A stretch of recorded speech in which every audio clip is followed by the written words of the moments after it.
Hey, what's up YouTube? Welcome to my review of this TS206 Multitool or multi-function knife. You're at the We All Juggle Knives channel, by the way. Welcome one and all. So this has a full flat ground drop point blade. The steel on this is 14C28N Swedish Sandvik stainless steel.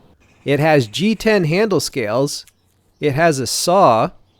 This was $45. I will include a link below the video if you want to pick one up. It's got some scissors, fairly large scissors.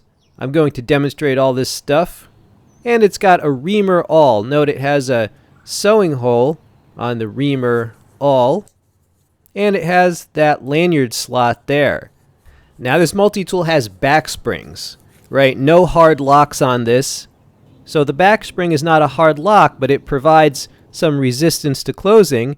And there is a half stop there as well.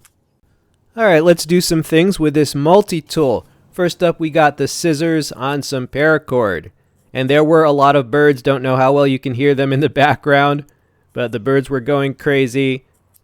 So as you can see, these scissors are excellent against paracord. Right? Now the scissors do work better if you use your right hand, as I'm doing there. Luckily I'm a bit ambidextrous.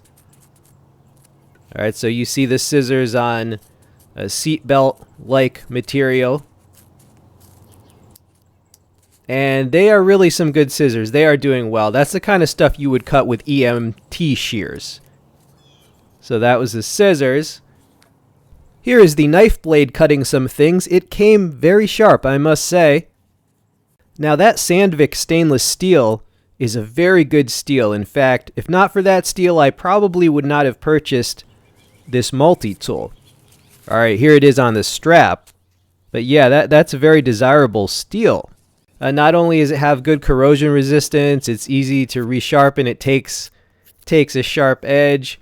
Here it is doing some whittling.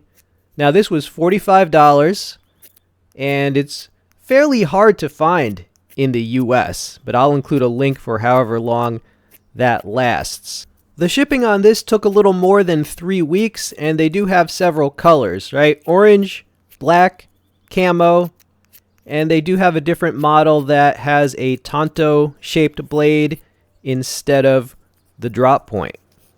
All right, so I'll include all those links, but I hope you are all doing well these days. I definitely have a lot of multi-tools coming up on the channel. Alright, so there you see, we have whittled a little pointy thing. Here is the knife blade cutting up some food. And it does an excellent job on the peppers. Alright, so I hope you're all staying healthy these days. I also cut up some cucumbers. Alright, coming up. Initial sharpness. Here is the knife versus paper.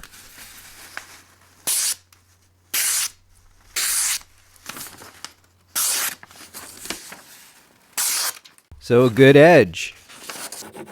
Alright, here are some test cuts using the saw. The saw is a fast saw. I like it. It does not get stuck or bound up at all on the wood.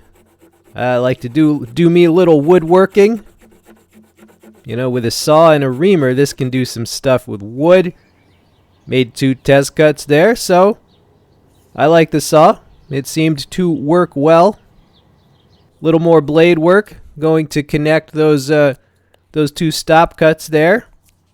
But overall, this is a pretty good multi-tool. I like that it doesn't have a lot of like extra stuff. Like it doesn't have a can opener, it doesn't have a corkscrew. You know, no tiny serrated blade or anything like that. So, it's kind of a trimmed down tool set. Alright, there's a big notch. The back of the saw is sharp, so you can use it as a scraping tool or as a striker. Always like that, definitely. Alright, so there you go. You got a little fire to keep you warm there. Now, the reamer. For some reason, the reamer was very tight. Like, so tight to deploy that it tends to rip on your fingernail. So there I'm using the reamer on my Victorinox Farmer X to pry it out.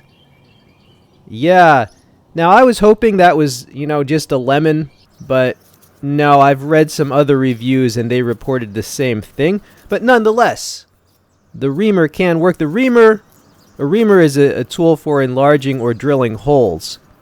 And this also has the sewing hole on it, so you can use it as an awl, which is a leather punch, right? But yeah, the reamer, for some reason, super tight to deploy, as you can see, breaking through. So nonetheless, it does work really well if you need to drill a lanyard hole into a replacement handle. So I do hope they will fix that little issue. I think I think you could fix it. I don't know how much effort it would take, but basically, if you grind down the partial tang of the reamer, it would be easier to deploy. Final thoughts. This is an excellent multi-tool overall. The three main tools on it function very well, and I like that it does not have a lot of superfluous extras. It would be very useful for those people who live in areas where locking blades are restricted, so it's legal in a lot more nations, right? That could be an issue. Now, one reason that you might buy this instead of, let's say, a Swiss knife, like check out my Victorinox Fieldmaster review, well, mainly it would come down to the steel and the blade. It just gives you a little bit better knife than you would get on a Swiss knife. And it is also just larger, so if you have larger hands, it might be more comfortable for you. I hope you enjoyed this review. If you want to support the channel, just check out the links in the text box below the video. Lots of multi-tools there for you. This has been We All Juggle Knives. I'm out.